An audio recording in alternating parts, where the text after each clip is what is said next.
ఈ రాష్ట్రానికి పట్టిన అరిష్టం అందరినీ ఒకటే కోరుతున్నా, ప్రతి ఒక్కరు కూడా గుర్తుపెట్టుకోవాలి. ఇలాంటి పార్టీని భూస్థాపితం చేసే బాధ్యత మనందరిపైన ఉంది.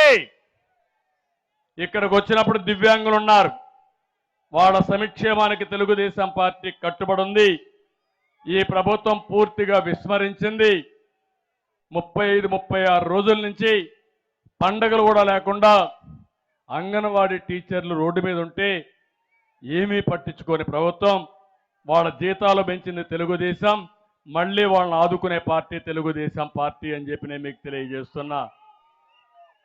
ఇక్కడికి వచ్చినప్పుడు మనం టిట్కో ఇండ్లు కట్టాం, 8,900 ఇండ్లు కట్టాం. ఏం చేశారు వీళ్ళ ఇండ్లకు రంగేశారు. హెలికాప్టర్లు వస్తా ఉంటే చూసా. ఆ ఇండ్లకు రంగేసుకున్నారు, మీ ముఖాలకు వేసుకొని తిరగాలి మీరు. ఎవడికో పుట్టిన బిడ్డ నా బిడ్డని పేరు పెడితే అయిపోతుందా తమ్ముళ్ళు అని అడుగుతున్నా మీకు.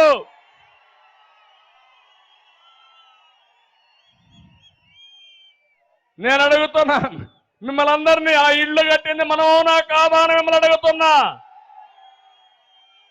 పేదవాడికి కూడా ఆస్తి ఉండాలని, ఇల్లు అనేది ఒక ఆస్తిని, మిడిల్ క్లాస్ ఎట్టయితే ఉంటారో, ఒక గేటెడ్ కమ్యూనిటీలో ఏ విధంగా అయితే ఉంటారో ఆ విధంగా వాళ్ళకి ఇంటి వసతి ఇవ్వాలని అలాంటి ఇండ్లు నిర్మాణం చేసిన పార్టీ తెలుగుదేశం పార్టీ. 90% పూర్తి చేశాం. 10% చేయలేకపోయారు మీరు. 10% టిట్కో ఇండ్లు పూర్తి చేయని వాళ్ళు 3 రాజధానులు కడతారంట. కడతారా తమ్ముళ్ళు 3 రాజధానులు? 3 రాజధానులు కాదు, మిమ్మల్ని తొందరలోనే భూస్థాపితం చేసే పరిస్థితికి వస్తారు. గుడివాడ పామర్రు ప్రధాన రహదారి ప్రమాదం జరిగిన రోజు ఏదైనా ఉందా? పేపర్లో రాని రోజు ఏదైనా ఉందా? ఆ రోడ్డు ఏమైనా చేశారా అని వీళ్ళు అడుగుతున్నా. నేను ఒకటే చెప్తున్నా, దీన్ని పూర్తి చేసే బాధ్యత తెలుగుదేశం పార్టీ తీసుకుంటుంది. తప్పకుండా పూర్తి చేస్తాం. రైల్వే ట్రాక్ పై ఫ్లైఓవర్ పనులు జరుగుతున్నాయా? దాన్ని కూడా ఫాస్ట్ ట్రాక్ లో పెడతాం. మణికొండ గుడివాడ వరకు రహదారిని 4 లేన్ రోడ్డుగా మార్చే బాధ్యత మనం తీసుకుందాం.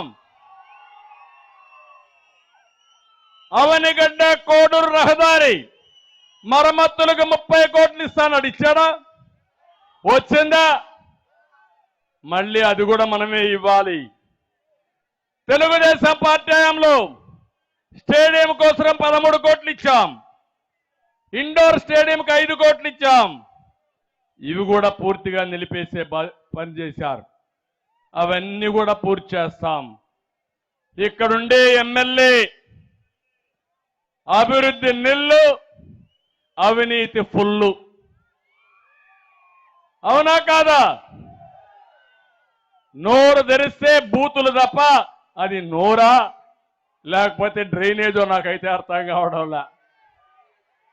అది నోరు కాదు, మురికి కాలువ.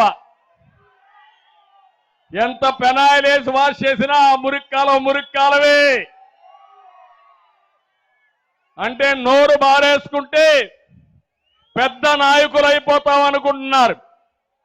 నా దగ్గర ఓనుమానాలు నేర్చుకుని నాకే పాఠాలు చెప్పే పరిస్థితికి వస్తున్నారు. చూపిస్తా. ఇంకో పక్కన ఇక్కడే బైపాస్ రోడ్డు గౌతమ్ స్కూల్ వద్ద పేదలకు చెందిన 25 కోట్ల విలువ చేసే 6 ఎకరాలు మాయమైపోయిందా లేదా? మాయమైందా లేదా? దీనిపైన చర్యలు అవసరమా లేదా? గుడ్లవల్లేరుల మండలంలో, నందివాడ మండలంలో పుట్టగుంటలో మట్టికి రెక్కలు వచ్చాయి. పెద్ద పెద్ద మాఫియాలు వచ్చారు. దాంట్లో కూడా దోచేసే పరిస్థితికి వచ్చారు. అడ్డు లేదు, ఆపోలేదు. ఎమ్మెల్యే వేధింపులతో అతను అనుచరుడే వంకా విజయ్ ఏమయ్యాడు తమ్ముడు? ఆత్మహత్య చేసుకున్నాడా లేదా? రైలు కింద పడి వీళ్ళ భయంకరమైన టార్చర్ తట్టుకోలేక తమ్ముడు ఉండండి, బతకలేక ఎక్కడికక్కడ ఆత్మహత్యలు చేసుకునే పరిస్థితికి వచ్చాడు. గుడివాడలో వైశ్య వర్గానికి చెందిన పెదమల్ల ఆంజనేయులకి చెందిన షాపింగ్ కాంప్లెక్స్ ఎమ్మెల్యే మనుషులు బలవంతంగా రాయించుకోవడంతో మనస్తాపంతో ఆయన ఆత్మహత్య చేసుకున్నాడు. మనం టిట్కో ఇళ్లు కట్టాం, రోడ్లు వేసాం, బిల్డింగ్లు కట్టాం, సాగునీరు తెచ్చాం. వీళ్ళు గంజాయి, పేకాట, క్యాసినోలు, హింస, ఎక్కడికక్కడ రౌడీజం ఇవన్నీ తీసుకొచ్చారు. ఎప్పుడు కూడా గుడివాడ మంచికి మారు పేరు, చరిత్ర సృష్టించిన యుగ పురుషులు పుట్టిన ప్రాంతం ఇది. అలాంటి ప్రాంతంలో ఇలాంటి వ్యక్తులు వస్తే ఏ విధంగా ప్రజలు మనల్ని అర్థం చేసుకుంటారో గుర్తుపెట్టుకోవాలి. ఈ గుడివాడలో ఉండే ప్రజలందరికీ పిలిపిస్తున్నా, మీకు ప్రధాన సమస్య ఎమ్మెల్యేనే ఇక్కడ. అలాంటి ఎమ్మెల్యేని చిత్తుగా ఓడించి రాబోయే రోజుల్లో ఈ గుడివాడ ప్రక్షాళన చేసే బాధ్యత మీ పైన ఉందని చెప్పి నేను మీకు తెలియజేస్తున్నా.